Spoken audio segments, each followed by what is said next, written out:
আমরা এখন নর্টন সূত্রের ব্যাখ্যা দেখব, যেটা 24 সালে পরীক্ষায় আসছে। তো এটা আবারও পরীক্ষায় আসতে পারে এবং অঙ্ক করার জন্য এই সূত্রের ব্যাখ্যাও জানতে হবে, এছাড়া অঙ্ক করা সম্ভব না। তো এখানে আমরা নর্টন সূত্রের সাহায্যে যে সার্কিটটা সমাধান করবো, সেখানে দেখছি আমরা সাপ্লাই ভোল্টেজ ভি দেওয়া আছে, R1 R2 R3 এবং RL দেওয়া আছে। তো RL এর আমাদের প্রথম যে কাজ হবে সেটা হলো 2 নাম্বার একটা সার্কিট অঙ্কন করা এবং সেই সার্কিটে আমরা RL কে খুলে ফেলবো। তো এখানে আমরা 2 নাম্বার সার্কিট আঁকছি, এইখানে আমরা RL কে খুলে ফেললাম, এইখানে আমরা RN নির্ণয় করব। তো RN নির্ণয় করার জন্য এখানে আমাদের R1 R2 এখানে R3। তো RN নির্ণয় করার জন্য আমাদের ভোল্টেজ সোর্সকে শর্ট করে দিতে হবে, এখানে কোনো ভোল্টেজ সোর্স থাকবে না। এখন আমরা যদি RN নির্ণয় করি তাহলে আমরা লিখবো এটা RN ইজিক্যাল টু, আমরা এই টার্মিনালের সাপেক্ষে, তো এটা সিরিজে কানেকশন আছে R2 প্লাস, এটা যদি আমরা শর্ট করে দিই তাহলে কিন্তু এটার সাথে এটা প্যারালাল, অর্থাৎ R1 প্যারালাল R3। এটা কিন্তু আমাদের RN নির্ণয় হয়ে গেল। আমরা এই সার্কিটের RN নির্ণয় করলাম। এরপরে আবার একটা সার্কিট আঁকতে হবে, যেখানে আমাদের সোর্স যেটা আছে এটা থাকবে, রেজিস্ট্যান্স সবগুলোই আসবে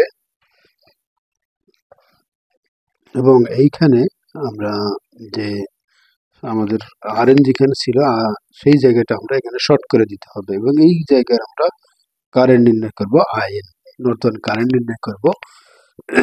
তো এইখানে আমাদের ভোল্টেজ আছে ভি, এখানে আমাদের রেজিস্ট্যান্স R1 R2 R3।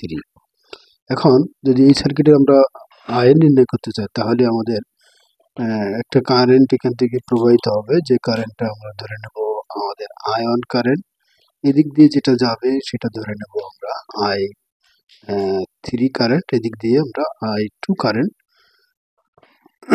বা IN কারেন্ট, আমাদের এদিক দিয়ে যে কারেন্টটা যাচ্ছে সেটাই আমাদের IN কারেন্ট। তো এই IN কারেন্ট নির্ণয় করার জন্য আমাদের এখানে যে সূত্রটা অ্যাপ্লাই করতে হবে সেটা হলো আমাদের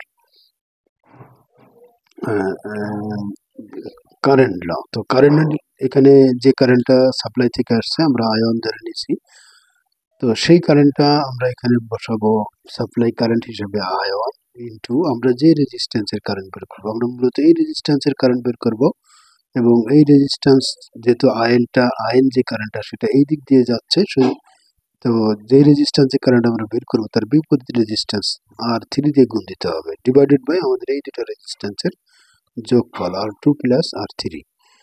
তো এটা থেকে আমরা আমাদের RN নির্ণয় করতে হবে, IN নির্ণয় করলাম। তো IN নির্ণয় করার পরে আমাদের কিন্তু এবার সমতুল্য সার্কিট অঙ্কন করতে হবে, যে সমতুল্য সার্কিট থেকে আমরা লোডের কারেন্ট নির্ণয় করব। এটার জন্য প্রথমে আমাদের যে IN নির্ণয় করছি কারেন্ট সোর্স, এখানে দিতে হবে IN। এরপরে আমাদের যে RN আমরা নির্ণয় করছিলাম উপরে, সেই RN এখানে দিতে হবে। RN দেওয়ার পরে আমাদের যে লোড রেজিস্ট্যান্স যেটা ছিল আমরা খুলে রাখছিলাম, এই সেই RL দিতে হবে। এখন এইটার মধ্যে দিয়ে আমাদের কারেন্ট নির্ণয় করতে হবে IL। তো এখানে IL এর সূত্র আমরা কি লিখবো, IL সমান আমরা লিখতে পারি এই সূত্রের মতো, অর্থাৎ এখান থেকে আমাদের যে কারেন্ট আসতেছে সেটা হলো IN কারেন্ট, এটা আমাদের সোর্স কারেন্ট। তো কারেন্ট ল দিলে IN দেব এবং যেহেতু আমরা RL এর মধ্যে দিয়ে কারেন্ট বের করতে, বিপরীত কারেন্ট রেজিস্ট্যান্স হচ্ছে RN ডিভাইডেড বাই আমাদের এই দুটো রেজিস্ট্যান্সের যোগফল RN প্লাস RL। তো এই সূত্রের সাহায্যে এইভাবে ঠিক বসাইলে ম্যাথমেটিক্সের যে কোনো ধরনের ম্যাথ আমরা নর্টন সূত্রের সাথে সমাধান করতে পারবো। আশা করছি তোমরা শিখতে পারছো।